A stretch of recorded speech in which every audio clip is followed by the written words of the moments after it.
Գյուրջան Կասկադ 60 ամիս փուլային վճարում բազմաթիվ առավելություններ։ Օրեր առաջ մենք տեսանք 10 եպիսկոպոսի հայտարարությունը վեհափառ հայրապետի հրաժարականի պահանջով նրանք պահանջում էին, որ հանգստյան գնա վեհափառը, դուք երբևէ կսպասեիք այդ եպիսկոպոսներից նման պահանջ եւ ընդհանրապես ինչքանով է ինչպես է գնահատում նրանց այդ պահանջը։ Ոմանցից կսպասեի, բայց չի կարելի ասել, որ դա համապատասխանում է հենց բուն կանոնին։ Տեսեք, շատ տեղեր արձարծվում է, որ կանոնը, եկեղեցում գործող կանոնը, թե քանի եպիսկոպոս կարող են անվստահություն հայտնել, քանի եպիսկոպոս կարող են հռչակել այդպես։ Մեծ նրբություն կա այդտեղ, որ այդ եպիսկոպոսները նախ պիտի եպիսկոպոսած ժողով լինի, եւ այդ եպիսկոպոսն ովքեր ձայն են բարձրացնում, իրենք պետք է անբասիր լինեն, մաքուր լինեն։ Ինչքան է ճիշտ իրենց հարածը։ Եթե ամենայն հայոց հայրապետն էլ հայրաբար խնամքով ժամանակի ընթացքում իրենց էլի հնարավորություն է տվել ուղղվելու, իսկ հիմա իրենց պատճառաբանությունով ինչ որ այլ եւ այլ պատճառաբանություններ են բերում, ասելով որ կապ չունի ներկայիս ժամանակներում տիրող իրավիճակի հետ, բայց դա այլ բան է իրենց ասածը։ Տարբեր եպիսկոպոսներ այս օրերին հարցազրույցներ են տալիս եւ պնդում, որ շատ երկար տարիներ շարունակ փորձել են իրենց այսօր բարձրաձայնած հարցերը լուծումներ ստանալ ներեկեղեցական պատերում եւ ուղղակի այլևս հնարավոր չի եղել լուծումը։ Այդպիսի խնդիր եղել է, դուք լսել եք նման տեղեկություններ ունեք, որ ժողովներում բարձրաձայնել են,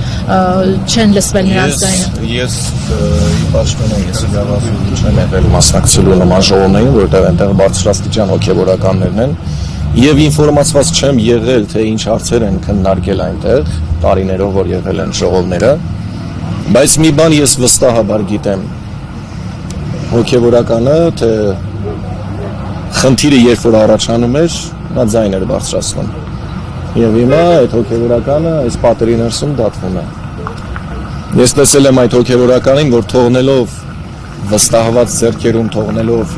իրեն վստահված թեմը, պատերազմի է գնացել։ Ես տենց հոգևորականին վստահում եմ, բարձրաստիճան հոգևորական։ Բայց մնացած հոգևորականները,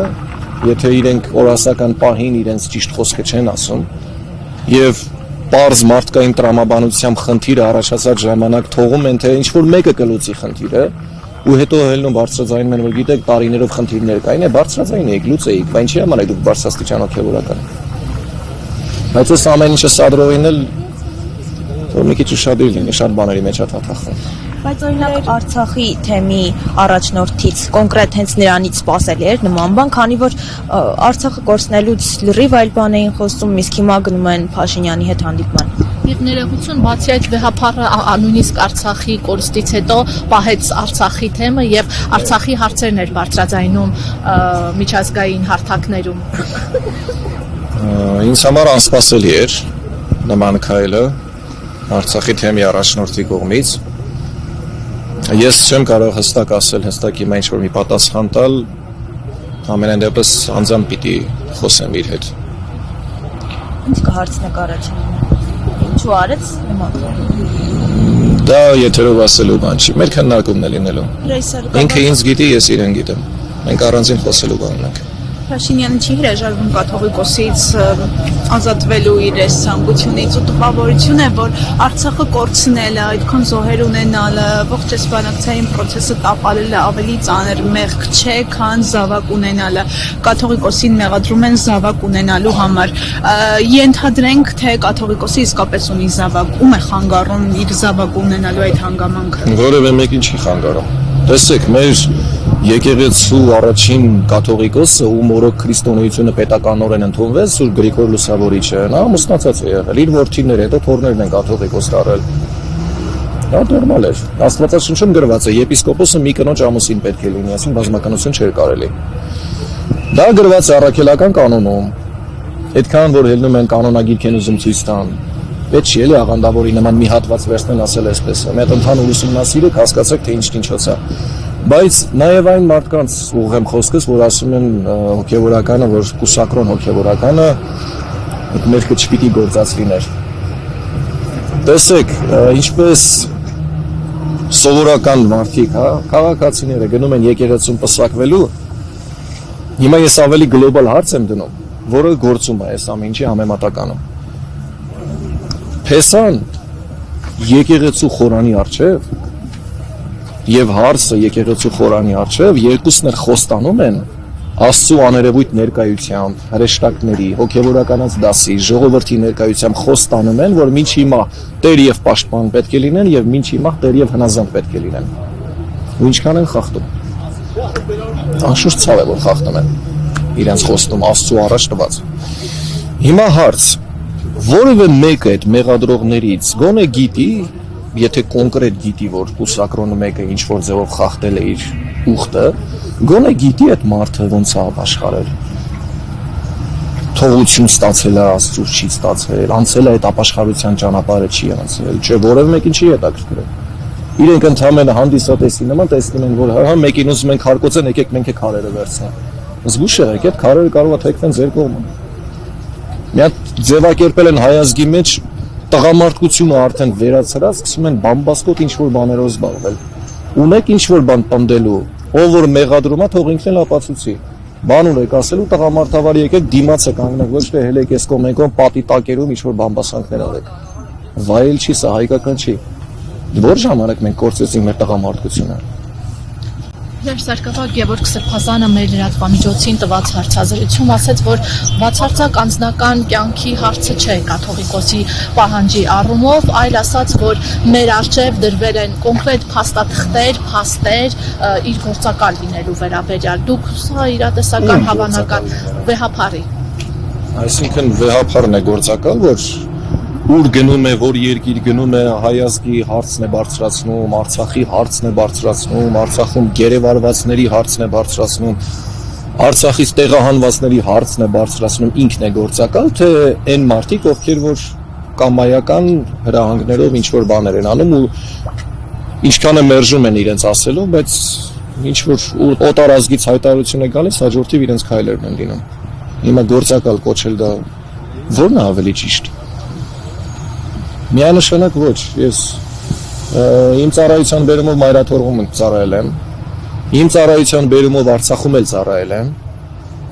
զինված ուժերում էլ ծառայել եմ եւ հիմա այդքան որ անպագորգոր հայտարարություններ են անում, ինֆորմացիաներ ունեմ։ Ես էլ ինֆորմացիաներ ունեմ, թող մեկ իր զգուշ լինեմ։ Ամենայն դեպս եկեղեցու վերաբերյալ ես անցած տարի մի անգամ կանչել էին ինձ հարցազրույցի, ես խոսքի ընթացքում ասացի, որովհետեւ մեկը չի արգելել որ փորձեն։ Թող փորձեն դե եկեղեցու դեմնի բան անել։ Բայց լավ չեն ասելու։ Անշուշտ լավ է, երբ որ եւ պետական ոլորտում եւ եկեղեցում հայազգին հիմա դա պետք է մաքրման գործընթաց սկսի։ Բայց մեկ ընդմիշտ ասեմ ազգնել գոնե իմանա։ Եկեղեցու հարցերը քննվում են եկեղեցու ներսում։ Պետական հարցերը որևէ մեկը այն fake էջերով որ գրում են, իմ հասցեին էլ որոշ բաներ գրում են, որևէ մեկ ինձ չի ճանաչում։ Ու չունեն այդքան տղամարդկություն գան իմ առջև կանգնեն ասեն։ Եթե հոգևորականը ձայնը բարձրացնում է ազգի համար, կարող է։ Պարզ տրամաբանությամբ, եթե հոգևորականը Հայաստանի Հանրապետության քաղաքացի հանդիսանում, պիտի ընտրություններին մասնակցի, նշանակում է քաղաքացիների պես ինքն ունի չէ իրավունք իր խոսքը բարձրացնելու։ Հոգևորականը ամենադեպս վերջինս 1 տարվա ընթացքում 2 հոգևորականներ բարձրաստիճան եւ երրորդն էլ ավելացավ, որ հիմա կալանքի տակ են։ Ամենադեպս 2 հոգևորականներ բարձրաստիճան իրենք խոսել են երկրի մաքրման մասին, երկրի ազատագրման ճիշտ ճանապարհի մասին, ոչ թե ինչ-որ ավելորդությունների մասին։ Եվ դա քաղաքականության մեջ մտնել չի։ Իսկ պատմության ընթացքում, քանի որ եկեղեցին ստանձնել է այդ դերը պետականություն չունենալու դեպքում, առաջնորդել է ազգին եւ երկրին, հիմա չեմ ուզի դրա մասին խոսել, բայց համենայն դեպս կաթողիկոսը պիտի խոսունի։ Տեր Ժողովուրդը որ սխալման բոլոր հոգևորականներին ասում է տեր, դա սխալ արտահայտություն է։ Եկեղեցին ունի միայն մեկ տեր, դա կաթողիկոսն է, որ երկու իշխանությունների ղեկավարն է, եւ հոգևոր, եւ աշխարհիկ։ Երկու գլխանի արծիվն էլ վառապացույց դրա։ Հրեր Սերկավակ համացանցում տեսանյութ տարածվեց, որ իշխանությունները վերագրեցին Արշակ Սրբազանին, սակայն հետո պարզվեց, որ տեսագրությունում նա չի եղել։ Սրբազանը եւս իր ասուլիսի ժամանակ նշեց, որ այդ տեսագրությունում ինքը չէ եւ որևէ կապ չունի իր հետ։ Ինչպես կմեկնաբանեք, ինչու էին իշխանությունները նման քայլերի դիմում, ինչից են վախենում։ Դե մեզ երբ տարանցքից կալանքի ինչեր էին հայտարարում, ամբողջ ազգի առջև փորձեցին հոգևորականներին եւ նվիրյալ հայորդիներին ցածրացնել։ Էս էին անելու, քանի նիստ արդեն Բագրատ Սրբազանը ասում է, ովքեր որ այդ արտահայտությունը արել են, որ պիտի գյուլվեն մարդիկ պատերի տակ, պիտի ավտոբուսներ, երեք բառացի հետ օրինակը։ Իրականում ուրիշ բանի մասին է խոսակցություն, բայց իրանք ուրիշ ձև են հայտարարում։ Ինձ կանչում են արդեն։ Շնորհակալություն։ Լավ է։